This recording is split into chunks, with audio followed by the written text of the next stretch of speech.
how to change username of account in Windows 10 or 11.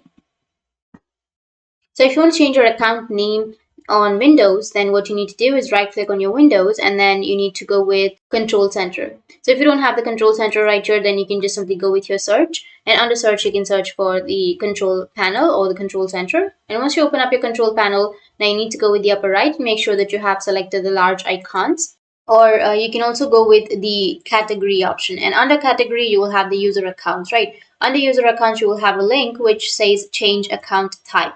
Just click on it, and once you click on it you'll have this kind of interface.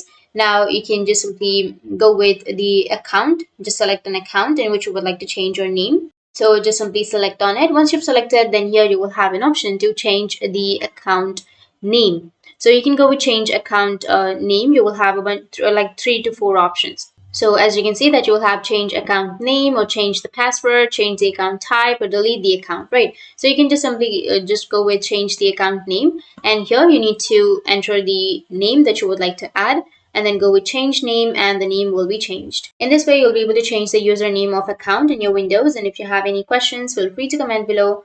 Thanks for watching.